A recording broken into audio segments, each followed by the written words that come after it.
Hi, and welcome to the barn, live from the barn studios. You got Chad here, and I'm joined online right now with Mr. Keith Neuber. Keith, how are you today?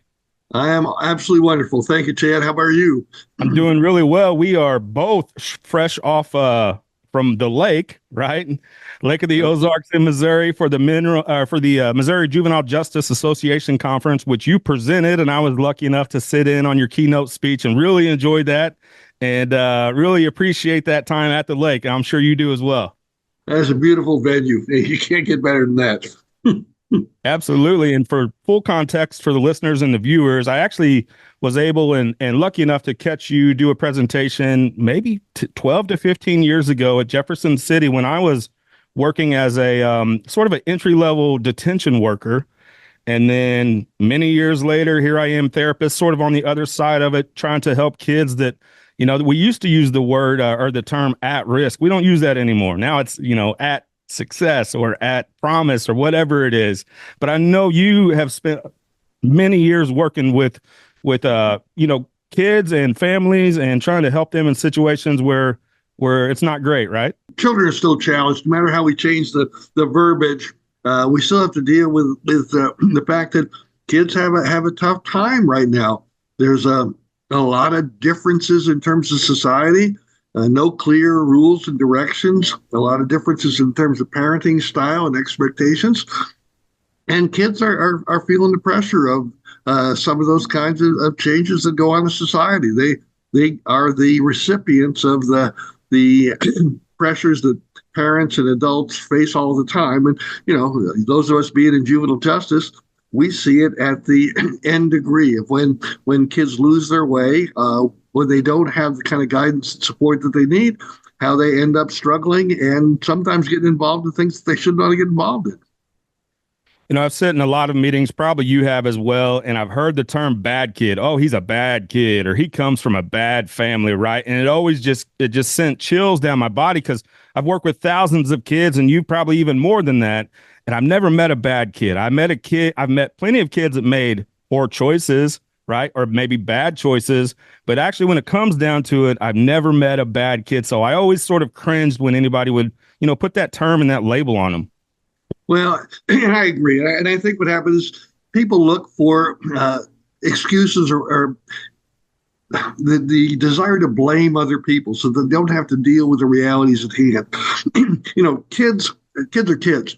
And we do things and we experiment, we learn, and we're challenged by the things that happen in terms of our way. And kids, they make poor choices. They, just like adults make poor choices. I mean, we get so tough on kids and we say they come from bad environments or whatever. We got a lot of adults out there who are able to control their own environment and maybe not making the best choices themselves. And so we need to be understanding and supportive and empowering with kids. We need to be thinking about what it is that we're not doing or can be doing that can enhance the lives of kids so that they are more successful and they are happier. And we need to go back to letting kids play. That was part of your presentation, maybe more workplace fun, but in general, we just need to make things fun again, right? Like we need to take lessons that maybe have sometimes important meanings, but put them in our curriculum, put them in our lessons, put them in our conversations in a fun and interesting way for kids to understand. Otherwise, they're just going to shut it out, right? Absolutely. As you know, my presentation down at the lake was even work can be fun. We as adults, we have this great song that, take this job and shove it. I once did a presentation called Take This Job and Love It. We need to change our mindset instead of looking at what's wrong, what's down, what's the dark side of things. We need to start looking at what can we do to bring positive energy. I know it's easy to get weighed down in the adult business of this world, but kids need to be around people who are optimistic, who are positive, who believe in a positive work ethic, who demonstrate a positive work ethic, who want to see kids change. And actually, I'd like to find a whole lot more adults who could have a little bit of fun so that they could demonstrate that it's still possible for kids to do anything without having to look at a computer screen. I mentioned in my email to you when we first started corresponding that your presentation back 12, 15 years ago really changed my life. And it changed maybe the trajectory, or maybe more than anything, my perspective and how I looked at things. When I was a detention worker, I thought I was going to be an NFL player growing up. I didn't sit around as a child and say, "Oh, I'm going to be a therapist one day." It's sort of like the job found me more than me finding it. But it actually happened in detention when I started talking to kids, and when I started to understand them better, and when presentations like yours and people like you said, let's look at it from an empathetic lens of what maybe these kids have went through, because sometimes we see that it might be mental health related, it might be a learned behavior, it might be a behavior associated with some trauma that they've experienced in the past. Do you feel like we're getting better dealing with that population? Um, Tough question. I want to go back and before I ponder on and respond to that, because I'm not. I want to be more optimistic. I just don't see us thinking about that, which is why I love detention basic. I've been doing detention basic in Missouri for 25 years. Again, I'm headed towards retirement, but it's the one thing that I'll continue to do because I believe that we have the power to change children. When we get kids in detention, we have one responsibility, and one responsibility, Owen, is that those kids leave with their mind stamped with, I can be something different, I can achieve, I can accomplish. And so often kids come in lost, lonely, frightened, struggling. We need to not see them as troubled kids. We need to see them as potential succeeders. And if we change our mindset and we begin to look at how do we empower people to be better at what they do, then I think we open the door. If we get locked into this adult mentality that life is bad and then you die and all the crap you see on bumper stickers, if you buy that, then you end up writing things off. And this is a great world. This is a great society. This is a great country. We have opportunities abounding, and yet we want to get focused in on this negative energy. And that's what I've been battling for the past 50 years of my career. And maybe I made a dent. Maybe I did. At least I touched you. That's something. That's all you can ask for, right? You make that one difference in one person, and it makes all those years worth it, all that time, energy, and effort worth it, I would say. Talking about detention has changed even in the time since I've been in it. Behavioral science will tell you that it often does more harm than good, if any good at all. I do think we are kind of getting better. We're doing some circles, we're doing some healing aspects, and we're doing more counseling and providing more services. But what are your thoughts on that? Well, I think at least in Missouri, we still have the passion to be able to see it as an opportunity to change rather than as juvenile corrections. And I think that is an important ingredient that Missouri has not abandoned. I think too many other parts of the country have abandoned that and said, let's go with the adult mentality. We'll just punish for people who've done something wrong. All that does is it makes things worse. We need to believe that we can change kids, and that if we show them a way, if we demonstrate in the way that we interact with them, that they are valuable, that they can make something of themselves. Sometimes it's as small as being able to light that fire that the kid that thinks, I'm going to be a loser. I've been told I'm going to be a loser. My background is a loser. But you've made me feel like I can accomplish something. That can turn the corner in a kid's life. That can and that child, if you change them, will affect the lives of 10,000 people that they would have done something negative to if they had not had changed. That's what makes it all worthwhile, to focus our energies on changing kids who have experienced some difficulties and gotten themselves into a residential facility. One of my favorite quotes, and I have it up in my office and I'm reminded of it as often as I can, is behavior equals communication. When we have a kid that is behaving in a certain way, oftentimes it's being driven by an unmet need or something that's an underlying issue that's driving that behavior. Whereas, my wife's a teacher and I worked in schools for many years as well. We can just sometimes get caught up in seeing the behavior for the behavior and what it is, rather than trying to look a little bit deeper and understand where that behavior might come from. So I think about things like, defiance, and then oppositional behavior, aggression, violent outbursts, impulsivity, substance abuse, self-harm, truancy. All these things can be caused by something else, or maybe the driving force is something that we're not fully aware of. I think one of the things that we're starting to miss in this country is that kids need structure. Yeah, and from little children right on up through. As you know, as you may remember from my background, I run a large child care facility for low-income families, so 100 kids, yeah, from the ages of 6 weeks to 12 years of age. And the focus is on helping these kids get the structure and direction that they need. Kids want to have a parent or an adult to be in control. They want guidance. They want direction.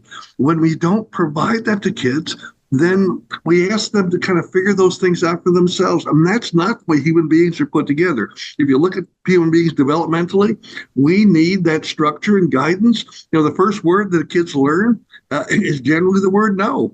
And that's if parents are telling them no, because they go, no, no, no, no, no, no, no. Well, no is an important ingredient of being able to set personal boundaries. And with a society that deals with weight issues and substance use and all the rest of stuff, we have control issues. If we teach kids healthy self-control when they're early in life, then that's a foundation that they can build on. And I think that's where we need to get back to. We need to get back to solid traditional parenting that holds kids accountable for the choices that they make. I know you do a lot of work, or at least you mentioned you do a lot of work with families. I talk to a lot of teachers on my side observations, and they say, well, we work so hard with them all these years, all throughout the school year, and then they go home in the summer or even in the evenings or even, Christmas break, and they kind of pick back up on some of those learned behaviors that they might be picking up from the at-home environment or older brother or sister or whatever it is. And then when they come back to school, it's frustrating for the teacher because they feel like they're trying to reteach everything that they had already did. Tell us about your work with families and how important it is to work with families to understand some of the concepts that maybe that you help others understand. Well, like I said, I spent 50 years as a clinician, and one of the things that I did is I spent a lot of times working with parents, helping them to understand it's okay to be parents. It's okay to say no. It's okay to provide structure to your kids. And it's important that you hold them accountable for the choices that they make. And that's not holding them accountable by hitting them and doing other kinds of things. It's like, if you make a choice, then there's a consequence associated with that choice. And if you discipline, which is a teaching mentality, which means you made a choice, and I'm going to teach you the consequences and how to make better choices. That's what kids need. They need, and we all need that, quite honestly, Chad. We all need to be held accountable for the decisions that we make. We can't continue to just turn our back on the fact that there's structure and rules. One of my newest things that I talked about the other day is, people no longer pay attention to traffic lights, and they routinely run not only yellow lights, but red lights. It's like, come on, what happened to the fact that there are rules and that there's structure? That structure is designed to protect us until somebody runs a red light, crashes into somebody, and changes their life. Then all of a sudden, we get it. We need to go back to not having the government hold us accountable, but for us to hold us accountable for the choices that we make. And if we make bad choices, let's learn from them. If we make good choices, let's celebrate the fact that we're doing something in our best interest or to enhance the welfare of our lives. That's what we need to do with kids. We need to teach them how to healthily manage the boundaries that life exists. How important is unwavering consistency with that? Because even as even as a parent myself, I have 3 daughters. One of them might get in trouble, and I'm like, "Oh, you're grounded for 2 days," and then they've been pretty good, and I'm like, "Oh, okay, you're not grounded anymore, right?" So we let some of that consistency go, but we have to. And that's one of the things I think I took away from your presentation long ago is if you tell a kid something, you damn sure better do it because they're expecting it, and that reinforces either good or bad. How important is consistency with that? It's exceptionally important because if I tell you something's going to happen, if I give you a warning and I don't follow through, what does that make me? A liar. If I tell you, if you do this, this will come, and it doesn't happen. The key ingredient for learning is that if I do something and I get an experience and that experience is negative, and I experience the consequences of that, then I think, well, maybe I shouldn't do that again. And consistency is so important. And I think, if you don't want to Stick to your consequences, set shorter consequences. It's not the severity of the discipline, it is the consistency of following through. And then you got to follow through with a smile on your face and a song in your heart. If I say to you, Patrick, I want you to clean up your room, and I want you to clean up the room the way I want it. Nothing under the bed, nothing in the closet, and I want it done in my noon mind time. Now, if you don't hit the uprights, I'm not taking you to Tony's birthday party this afternoon, and I don't particularly want to have to drive. Make a choice. Make my day.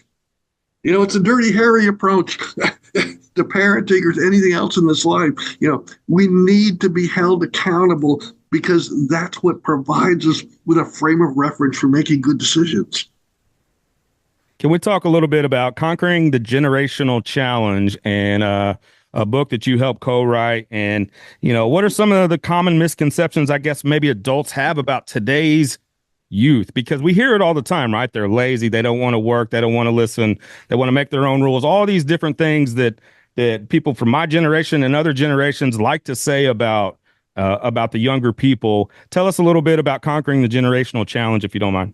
Well, I think that what we see is that human beings are human beings. We've been that way for a long time. And so as we change generations, there's societal influences that kind of structure the way we look at things.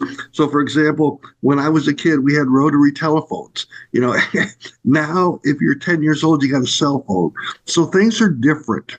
And we can go back and we can look at those things. The great thing about generational differences is that kids today still have a passion for being able to be successful. They want to be able to accomplish things. They want to achieve things.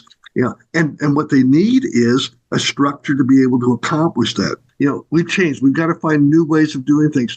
But with the work ethic that we have with kids, we blame them for that, but it's because we're not giving them chores at home. We're not teaching them about the work ethic in that process. We give them things without asking them to earn it. And so, oddly enough, at least with this Generation Z, they're kind of overcoming it. They're kind of jumping over the next generation and wanting to say, give me opportunities to achieve. They want to be entrepreneurs. They're incredibly creative.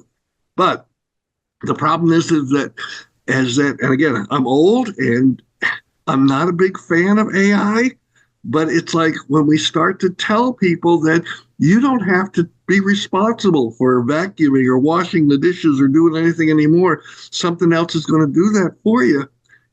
That takes us away from the whole idea of being self-reliant and independent.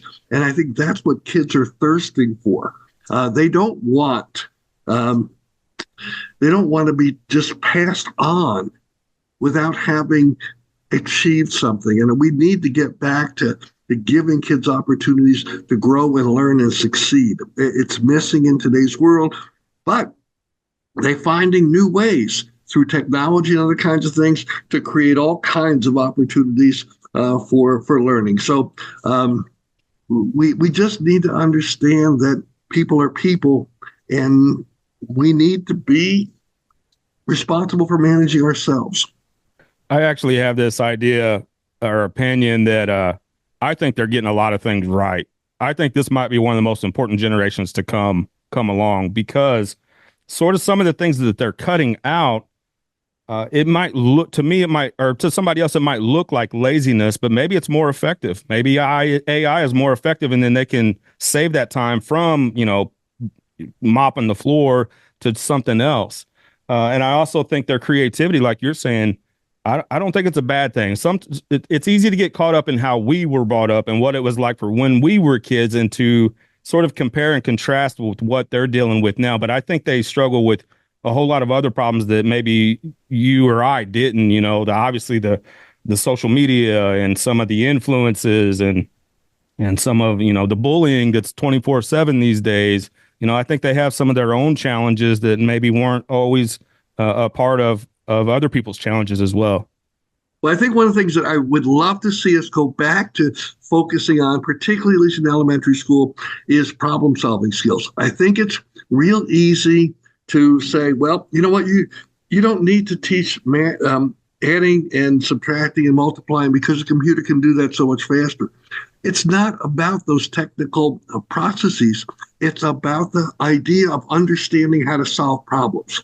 And I think that's a key ingredient as we move forward. With AI, it's wonderful. There's lots of things you can do. But if something happens to AI, you still have to be able to figure out how to operate things. You still have to figure out if AI and the woman in your dashboard goes silent, you still need to know how to read a map. You need to be able to figure out how to get your way from one point to the other without having to depend upon somebody else to do that. And I think that what happens is you've got the next generation who they like their technology and whatever, but they're also starting to figure out we need to be in control because it doesn't seem like the adults in this world are in control. And our future's pretty scary if we don't get something that we don't grab control over this.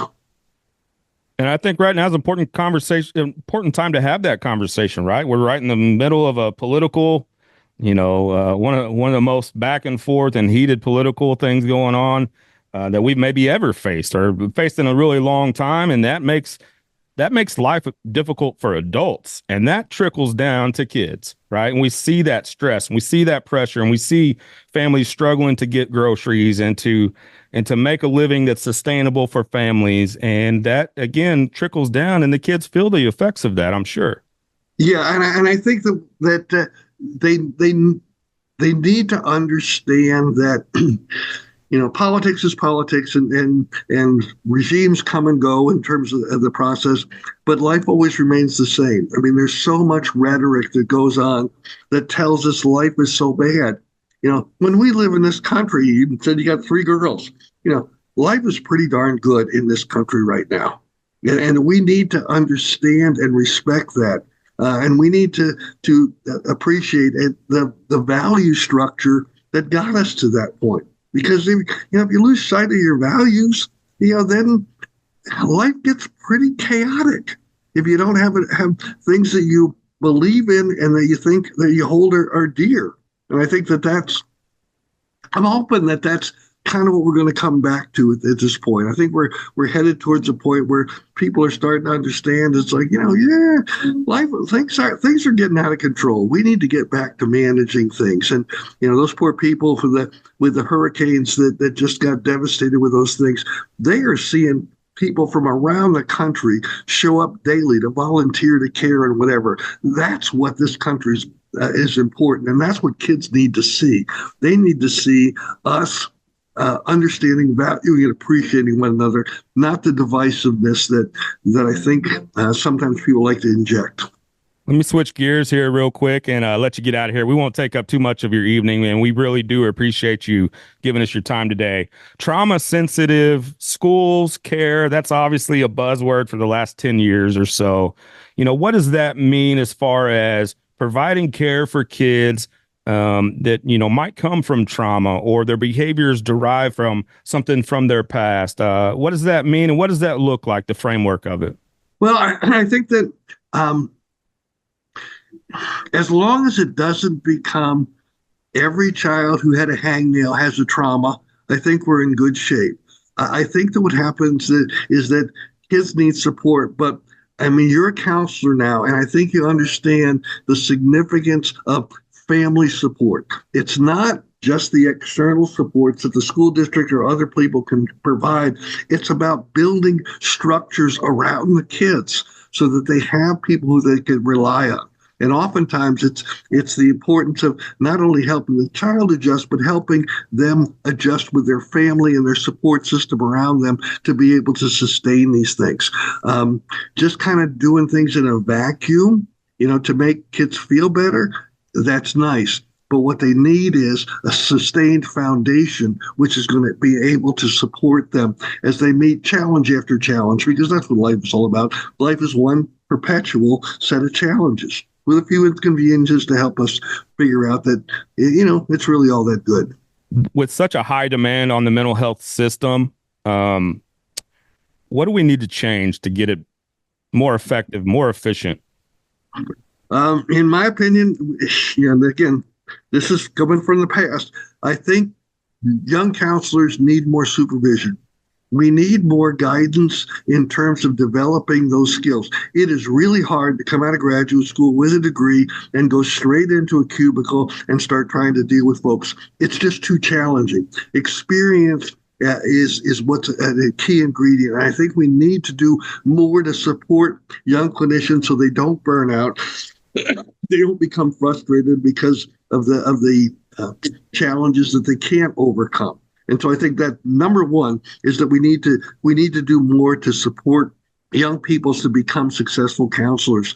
And I think we need to move away from the idea that counseling is some panacea that fixes all things. And life is a work in progress, and we need to develop mechanisms within society to help people to learn how to manage the many challenges that they face in life effectively. I think that's a teaching mechanism. That's something that can be done through the media. There's a lot of things that we need to do, but we need to move away from the negative and back to believing that life is good. Is it easy to overthink some of those things? We love to throw these terms out, right? And we've even used a couple here tonight. But does it really just come back to relationships and caring about people? Yes, and I think, and it comes back to believing in the fact that most of life, the perspective that you have towards life, most of life is positive. We get concentrate, and the media concentrates and whatever on the few things that are negative. But for the most part, 90% of the things that go on in your day are right. And the 10% that are frustrating, get all the attention. And I think if we start to get back to looking at the proactive ability that we have to take control over our decision making, the way that we live in life, I think that starts the door. It's not about putting labels on things. It's not about pills. I mean, medication is wonderful and it does things to help people. It's not the panacea. The key ingredient, I think as a counselor, that is learning life skills to self-manage, to feel better about the way that you do things, and to feel more in control of your life. I tell people often, I feel like the luckiest, I feel like I hit the lottery because I get to help people and people pay me really well to do that. Right. So that's a double win in my book. With your, you kind of talk about retirement. I'm not sure what the exact plan is there, but you're starting to wind down, it sounds like, with your career. When you look back on it, what's the most rewarding aspect of it? Well, you know what? I get to make a difference. A long time ago, and I talked about the other night at the presentation. God blessed me with the death of my child. My second child died, and I didn't handle it well. But out of that process, I began to figure out that I was put on this earth to try to make a difference. And I spent the last 50 years of my life trying to do exactly that. And there are so many rewards, so many moments that have happened where I've been able to be in the right place at the right time to make a difference in the lives of somebody else. Chad, it doesn't get any better than that. And you're going to experience that. And with the things that you're doing, with all of your different mechanisms for reaching people, you're going to make one whale of a difference. And I'm so proud of you.